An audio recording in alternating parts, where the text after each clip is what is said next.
السلام علیکم ورحمۃ اللہ وبرکاتہ۔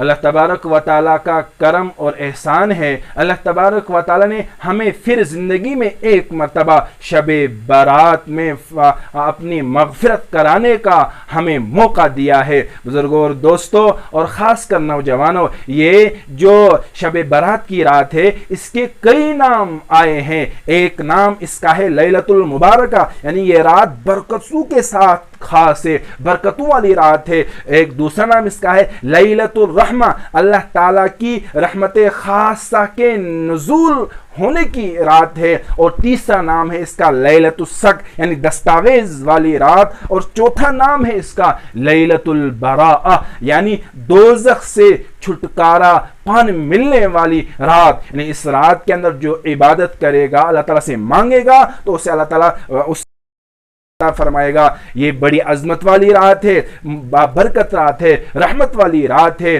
اور دوزخ سے چھٹکارا پانے والی رات ہے۔ لیکن اس رات کے اندر چند کچھ لوگ ہوتے ہیں جن کو اس عظمت والی رات کے اندر بھی بخشا نہیں جاتا ہے۔ احادیث کے اندر بہت سارے ہیں، لیکن ان کو ہم نے جمع کیا ہے۔ تو سب سے پہلا وہ شخص جس کو اس رات کے اندر بھی بخشش نہیں ہوتی ہے وہ ہے شرک کرنے والا، اور اسی طرح ماں باپ کا نافرمان، جو ماں باپ کی نافرمانی کرنے والا، اس کی بھی بخشش نہیں ہوتی ہے۔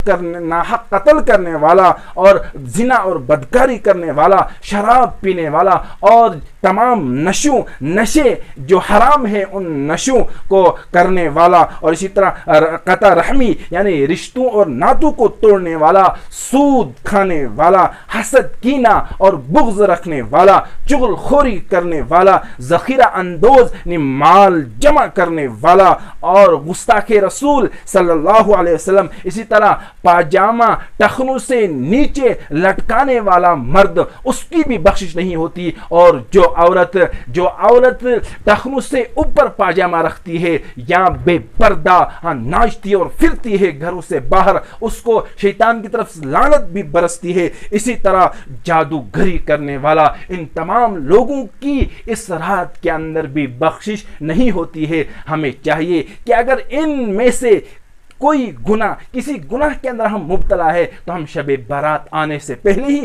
اس گناہ سے توبہ کریں، اللہ تعالیٰ سے مانگیں۔ تو جب اللہ تعالیٰ سے مانگیں گے تو اللہ تعالیٰ انشاءاللہ ہمیں اس رات کی رحمتوں اور عظمتوں میں کے ساتھ ہمیں شامل فرمائیں گے۔ وما علینا الا البلاغ۔